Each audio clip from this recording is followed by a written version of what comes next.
Mungkin tidak banyak yang merasakan dalam hidupnya apa yang akan dibahas dalam informasi kali ini. Namun, memahaminya, hal ini sangat penting. Kunci untuk hidup ringan dan kunci untuk hidup bahagia. Dalam sebuah hubungan, terutama hubungan dengan pasangan, kalau dalam setiap argumen atau dialog berefek Anda merasa bersalah, Anda jadi takut, atau Anda jadi bingung, nggak tahu mana yang benar, mana yang salah, Anda kena gaslighting. Sekali lagi kita gunakan frasa yang lain. Kalau Anda sering minta maaf pada pasangan Anda, sering disalahin atau dimarahin, dan setelah dimarahin Anda jadi merasa bersalah, takut, bahkan bingung karena Anda merasa tidak bersalah tapi kok disalahkan dan Anda hanya bisa diam. Bahkan di kepala Anda, di hati Anda, akhirnya memilih, ya udah, saya salah. Anda meminta maaf dan dalam relasi jangka panjang, Anda yang tersering minta maaf. Bahkan pasangan Anda tidak pernah minta maaf. Anda kena gaslighting. Gaslighting adalah kata yang di tahun 2022 ini menjadi kata yang paling banyak dicari di dalam kamus Webster, di mana meningkat kata-kata tersebut pencariannya 1.700%. Pencarian kata tersebut juga di internet.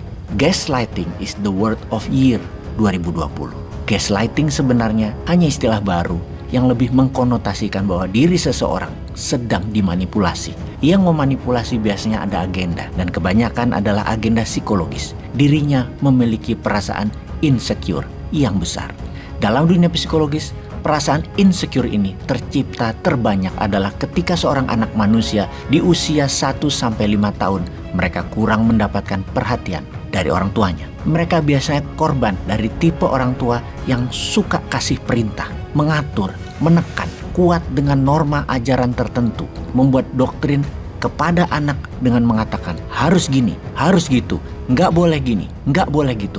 Bahkan banyak nggak bolehnya, ketat dengan aturan, lupa memberikan vibrasi damai, lupa memberikan vibrasi tenang, vibrasi kasih. Namun malah banyak memberikan kritikan, banyak tekanan salah benar, membuat anak dari kecil bingung dan tidak kenal kasih sayang. Kasih sayang salah satu bentuknya ketika anak di bawah 5 tahunan adalah tidak pernah dimarahin, namun diganti pelajaran dengan contoh tanpa getaran marah dari orang tua. Untuk anak di bawah 12 tahun, apa yang dilakukannya tidak ada kata salah. Yang ada hanya hati-hati, ini bahaya, ini bisa membuat kamu celaka, ini contohnya.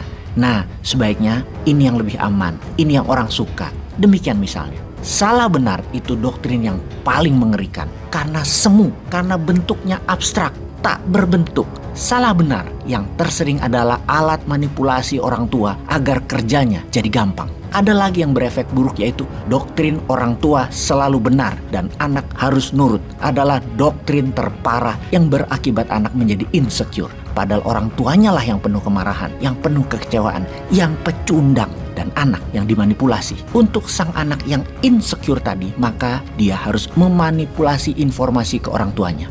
Berbohong atau mengemas kebenaran, bahasa lainnya, tidak memberikan informasi yang benar kepada orang tuanya, merupakan defense mechanism dirinya agar tidak disalahkan terus. Yaitu mengatakan kepada penekan orang tuanya tentunya, kalau anak ini berada di usia 15 tahun ke bawah, dia sedikit berbohong, dia memanipulasi data. Bahwa semuanya terlihat oke, baik-baik saja. Padahal untuk hal ini dia menyimpan kebohongan kepada dirinya. Kenyataan dirinya sedang tidak oke. Dirinya perlu pelukan orang tua, perlu sapaan manja orang tua. Dan dengan memberikan data sesuai dengan orang tuanya mau, dia jadi tidak dimarahin, dia jadi tidak disalahin. Namun usaha mengemas informasi tadi tetap tidak mendapatkan perhatian orang tuanya. Sehingga sampai dewasa dia mencari perhatian. Maka ketika dewasa, pasangannya adalah korban dirinya.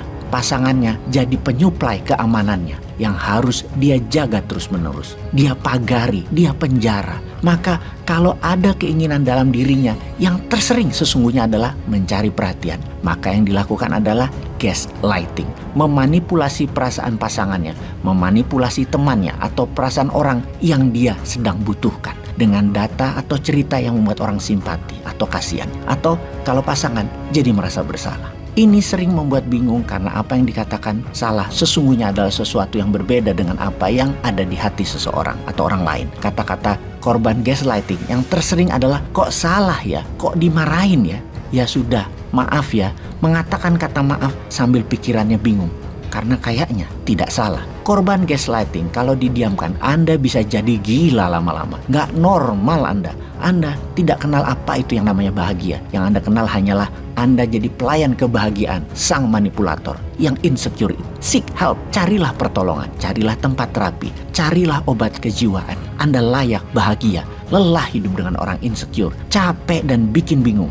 Kalau diperhatikan sesungguhnya, sang pelaku gaslighting lah yang punya masalah mendasar. Namun karena egonya besar sekali, sulit mereka untuk sadar datang ke tempat terapi karena selalu merasa tidak salah, yang salah orang lain. Apalagi mereka orang yang terlihat sukses, maka dunialah yang salah, mereka tidak pernah salah. Biasanya mereka bercirikan terlihat sukses, terlihat bahagia, terutama di sosial media kalau saat ini. Mereka sangat peduli sekali dengan penampilan, yaitu karena dasarnya insecure dan perlu perhatian, perlu suplai perhatian. Kalau berhubungan dengan orang seperti ini, misalnya dalam hubungan pekerjaan atau jabatan, hubungan atasan bawahan, di mana atasan Anda insecure, maka jangan coba-coba tidak turuti apa yang dia mau. Dia bisa meledak marah. Namun dibalik, kalau Anda ingin hidup enak, katakan, wah Bapak akan nambah keren kalau kita menyelenggarakan acara kelas dunia Pak. Wah, perusahaan kita akan dikagumi banyak orang kalau membangun gedung, jembatan. Pokoknya usulannya harus grandios, yang gede, yang megah,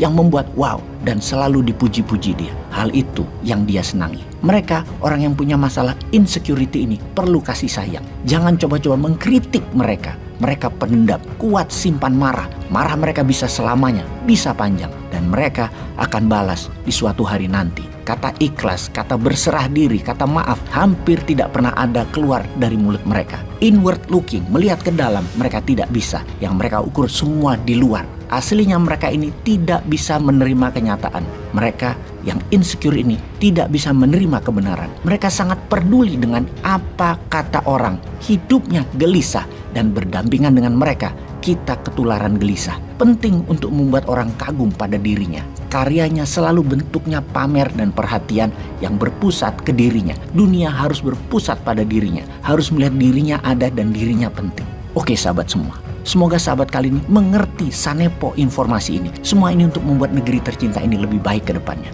Juga ini merupakan peringatan langsung bagi Anda korban gaslighting. Happy New Year's 2023.